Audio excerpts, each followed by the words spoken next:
నమస్తే. రూపారెడ్డి కేసుకు సంబంధించి ఈ రోజుకి ఒక కొత్త కోణంలో అనేక విషయాలు వెలువడుతూ ఉన్నాయి. మరి ప్రస్తుతం అయితే మాత్రము భర్తే చేయించాడు అనే వార్త కూడా హల్చల్ అయింది. ఇప్పుడు దీనికి సంబంధించి భర్తతో పాటు ఇంకా ఒక ఓల్డ్ స్టూడెంట్ కూడా ఉన్నాడు అనేది కూడా వినిపిస్తుంది. సో అసలు రూపారెడ్డి కేసులో ఏంటి మిస్టరీ? దీని గురించి అయితే ఇప్పుడు ఒకసారి అనాలిసిస్ తీసుకుందాం. మనతో పాటు సీనియర్ జర్నలిస్ట్ దాము బాలాజీ గారు. సార్ నమస్తే సార్. సార్ అంటే ఒక పక్కేమో భర్తే అని అంటూ ఉన్నారు. సో ఆయన ఫోన్ లో కూడా ఏవో కొన్ని డీటెయిల్స్ దొరికాయి. మరో పక్క ఓల్డ్ స్టూడెంట్ అని అంటూ ఉన్నారు. సో అసలు ఏంటి ఇటువైపు తిరుగుతుంది అనుకోవచ్చు? దాదాపు 1 వీక్ అయిపోయిందండి. లాస్ట్ మంగళవారం నైట్ జరిగింది ఇది. 7:30, 8 ప్రాంతంలో జరిగిన హత్య. ఈరోజు మంగళవారం. సో 1 వీక్ దాటేసింది. ఇప్పటికి కూడా పోలీసులు అఫీషియల్‌గా అసలు ఎవరు ఏంటనేది చెప్పలేదు. బట్ భర్తనే అరెస్టు ఈ రోజు కానీ రేపు కానీ చూపించబోతున్నారు. భర్తనే అదుపులో పెట్టుకున్నారు పోలీసులు. ఇంకొన్ని డీటెయిల్స్ ప్రవేశపెట్టిన అంటే కలెక్ట్ చేసిన తర్వాత ఈరోజు పోలీసులు ఈవినింగ్ లోపల ప్రవేశపెడతారు లేదా రేపు ప్రవేశపెడతారు మీడియా ముందని అంటున్నారు. అంటే దీంట్లో నేను చాలాసార్లు చెప్తుంటాను, పోలీసులు నిందితుల్ని 3 రకాలుగా పట్టుకుంటుంటారు. ఒకటేమో సీసీటీవీ ఫుటేజ్లు, 2 ఫోన్లు, మూడోదేమో ఫోన్ డంపులు. అంటే టవర్ పరిధిలో కాల్ డంప్ అంటారు. కాల్ డంప్లో ఆ టైంలో ఎవరెవరు యూజ్ చేశారు ఫోన్లు అనే యాంగిల్ ఈ 3 ఉపయోగించి పట్టుకుంటారు. ఈ 3 ఉపయోగించి ముందుగా అనుమానితుల్ని వాళ్ళు పట్టుకుంటారు. అనుమానితుల్ని మళ్ళీ పాత పద్ధతిలో అంటే టెక్నాలజీ వాడతారు. పాత పద్ధతి అంటే కొడతారు. కొట్టినప్పుడు వాళ్ళు కన్ఫెస్ అవుతారు వీళ్ళ దెబ్బలకి తట్టుకోలేక. ఇలాగా వీళ్ళు పోలీసులు క్రిమినల్ కేసెస్ ని ఛేదించడం అనేది ఇది మెథడ్స్. సినిమాలో డీటెయిల్ గా చూపిస్తుంటారు, అదేం లేదు, అంత సీన్ లేదు. బేసిక్ గా జరిగేది ఇంతే. అందుకని ఒక్కోసారి 48 గంటల్లో కూడా కేసులను ఛేదిస్తారు. వాళ్ళకి రెండోది ఎక్స్పీరియన్స్ కూడా పోలీసులకు ఉంటది కాబట్టి వాళ్ళు మామూలు వాళ్ళకంటే కూడా ఈజీగా పట్టేసుకుంటారు. ఎందుకంటే వాళ్ళకి అనేక కేసులు చూసిన అనుభవం ఉంటుంది కాబట్టి. అయితే ఈ కేసుకు వచ్చేసరికి ఇది జటిలంగా ఉంది. యాక్చువల్గా ఏంటంటే రూపారెడ్డి గత 28 ఏళ్ళుగా కొండమల్లేపల్లిలో ఉంటుంది, జేబీ కాలనీలో. అక్కడ స్కూల్ ఉంది. ఆ స్కూలు నాగార్జున గ్రామ స్కూల్కి ఆమె డైరెక్టర్గా పనిచేస్తుంది.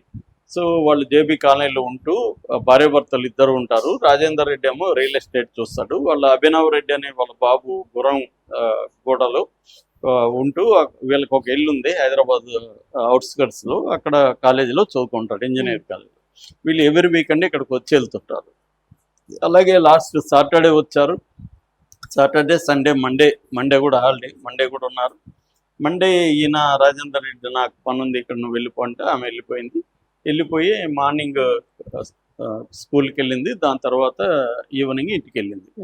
తర్వాత ఫోన్ చేస్తే జవాబు లేదు. దాంతో ఈయన పై ఇంట్లో రెంట్కు ఉండే వాళ్ళకి చెప్పాడు. వాళ్ళు వెళ్ళి చూశారు, బెల్ కొడితే తీయలేదు. పక్కింటి వాళ్ళతో వాళ్ళు మాట్లాడి పోలీసులకు ఫోన్ చేశారు. పోలీసులు వచ్చి పోలీసులకు ఫోన్ చేయలేదు. ఫోన్ చేయకముందు వెనకాల కిచెన్ దగ్గర తలుపు ఉంటుంది. పక్కింటి వాళ్ళు వీళ్ళు కలిసి కిచెన్ దగ్గర తలుపు తీశారు. తలుపు ఓపెన్గా ఉంది.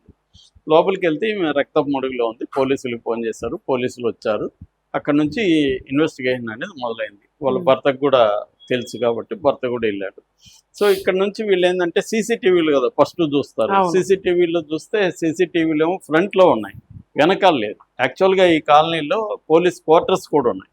ఆ క్వార్టర్స్కి దగ్గరలోనే ఉంది వీళ్ళ ఇల్లు. ఆ క్వార్టర్స్లో సిఐ ఉన్నాడు, 2 ఎస్ఐలు కూడా ఉన్నారు. అయినప్పటికీ జరిగిందంటే ఇది ప్రొఫెషనల్గా జరిగిందనేది పోలీసులు చూశారు. మొత్తానికి ఒక సీసీటీవీ ఫుటేజ్లో ఒక రెడ్ షర్ట్ వేసుకున్న 20-25 ఏళ్ళ కుర్రవాడు మాత్రం వీళ్ళకి కనిపించాడు. అక్కడి నుంచి వీళ్ళు మొదలు పెట్టారు. ఈమె ఫోన్ ఉంటే కొన్ని విషయాలు తెలిసేది. ఈమె ఫోన్ కూడా వాళ్ళు ఎత్తుకుపోయారు. అయితే ఇప్పుడు రాను ఏమైందంటే ఇది ఛత్తీస్గఢ్ గ్యాంగ్ అని ఒక లీకులు వదిలారు. దాని తర్వాత పాత స్టూడెంట్లే అంటే 2015-25 మధ్యలో చదువుకున్న స్టూడెంట్లే చంపారు 2-3 కలిసి అని ఒకటి. లేదు ఒకే స్టూడెంట్కి ఈమెకి ఏదో గొడవ ఉంది, వాడే చంపాడని ఇలాగంతా చెప్పారు. మొత్తం 120 మందిని విచారించారని చెప్తున్నారు ఈ కేసులో. అంటే నిర్ధారణగా ఫలానోళ్ళు చంపారు అనేది పోలీసులు నిర్ధారణ రాలేకపోతున్నారు. సో బంధువుల్ని, తర్వాత ఆ కాలనీలో ఉండే వాళ్ళని, ఆ ఏరియాలో ఉండే పాత నేరస్తుల్ని, ఫోన్ డంపులో ఆ టైంలో ఆ ఏరియాలో ఉన్న ఫోన్లు ఎవరెవరికి ఉన్నాయి వాళ్ళందరినీ, అట్లాగే ఈ స్కూల్లో గ్రామర్ స్కూల్లో గతంలో చదువుకున్న స్టూడెంట్లని, ఇలాగా అందరినీ విచారిస్తున్నారు Hmm. దీని మీద. దీనికి స్పెషల్ బ్రాంచ్ కూడా దీంట్లో ఎంటర్ అయింది. సో వీళ్ళు టెక్నికల్ డీటెయిల్స్ తీసుకున్నారు, ఫోరెన్సిక్ సైన్స్ ల్యాబ్కి కొన్ని పంపించారు, తర్వాత డాగ్ స్క్వాడ్ని పెట్టారు, క్లూస్ టూమ్ వచ్చింది. అలాగా అంటే ఇప్పటికి అందుబాటులో ఉన్న టెక్నాలజీ మొత్తాన్ని ఉపయోగించుకొని చేస్తున్నారు. అయితే ఇప్పుడు లేటెస్ట్గా అందుతున్న సమాచారం అంటే భర్తే దీంట్లో ప్రధాన నిందితుడు. ఎందుకంటే భర్త ఫోను, ల్యాప్టాప్ అన్ని తీసుకున్నారు, వాటిలో కొన్ని ఆధారాలు దొరికాయి. ఎందుకంటే మనకి చాలా మంది అనుకుంటారు మనం డిలీట్ చేసేస్తే పోతుందని. ఒకసారి డీటెయిల్ దీంట్లోకి ఎక్కినాక డిలీట్ అనేది మర్చిపోవాలి. మనం అనుకుంటాం డిలీట్ చేస్తాం, అది మనకు కనిపించదు అంతే. అది పర్మనెంట్ గా డిలీట్ అనేది ఉంటది అనమాట. అది నాశనం అయితే తప్ప డిస్క్ అనేది హార్డ్ డిస్క్ ని మనం కాల్ చేసో ఇది చేస్తే తప్ప. ఎందుకంటే ఇప్పుడు ఫోన్ ట్యాపింగ్ కేసులో అవన్నీ తెలుసు కాబట్టి వాళ్ళకి హార్డ్ డిస్క్ ని కాల్ చేస్తారు. అలా కాల్ చేస్తే తప్ప. సో నీ ఫోన్ ఉందంటే ఫోన్లో, సిమ్ ఉందంటే సిమ్లో ఇవన్నీ మళ్ళీ ఉంటాయి, రిట్రీవ్ చేయొచ్చు. అట్లాగే ల్యాప్టాప్లో కూడా హార్డ్ డిస్క్లో, ఇంటర్నల్ హార్డ్ డిస్క్లో రిట్రీవ్ చేయొచ్చు. మనం ఏదన్నా పర్మనెంట్గా నాశనం కావాలంటే హార్డ్ డిస్క్ని తగలబెట్టేసి దాన్ని ధ్వంసం చేసేస్తే తప్ప అదర్వైజ్ మనం డిలీట్ కొడితే అది డిలీట్ అయిపోయినట్టుగా మనం నమ్మకూడదు.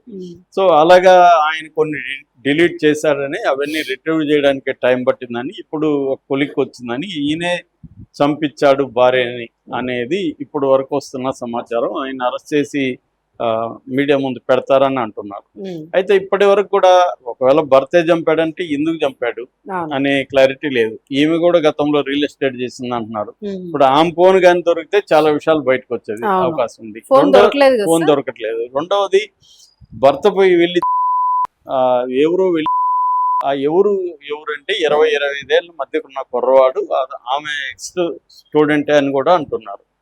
అంటే భర్త స్టూడెంట్ కలిసి ఆమె అవసరం ఏమొచ్చింది అనేది ఇప్పుడు బయటకు రావాల్సి ఉందన్నమాట. దానికి సంబంధించి అంటే ఇప్పటికే వాళ్ళ దగ్గర కొన్ని క్లూస్ ఉన్నాయి, వాళ్ళ దగ్గర కొంత సమాచారం ఉంది పోలీసుల దగ్గర. అట్లాగే నిందితులను కూడా వాళ్ళు అదుపులోకి తీసుకున్నారు. అయితే ఇంకొంత నిర్ధారణ కోసం ఇంకొంత సమాచారం కలెక్ట్ చేసే అవసరం ఉంది పోలీసులకి. అదంతా అయినాకే వాళ్ళు అంటే మనం ఇక్కడ ఏంటంటే మనం ఆగలేము, మీడియా ఆగలేదు కాబట్టి రకరకాల జనాలు కూడా ఇది బాగా పాపులర్ అవడం వల్ల రూపారెడ్డిని ఎవరు చంపారు అనేది అందరికి క్యూరియాసిటీ ఉంది. ఎక్కడ పోయినా అడుగుతున్నారు రూపారెడ్డి కేసులు ఏమైందని.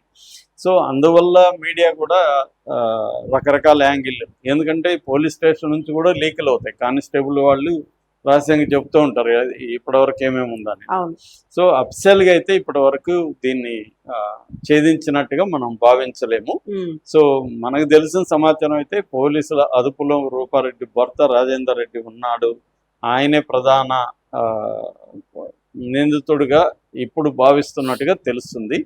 కానీ మొత్తం ఇన్ఫర్మేషన్ వస్తే తప్ప, అఫిషియల్గా వస్తే తప్ప మనం నిర్ధారించలేం.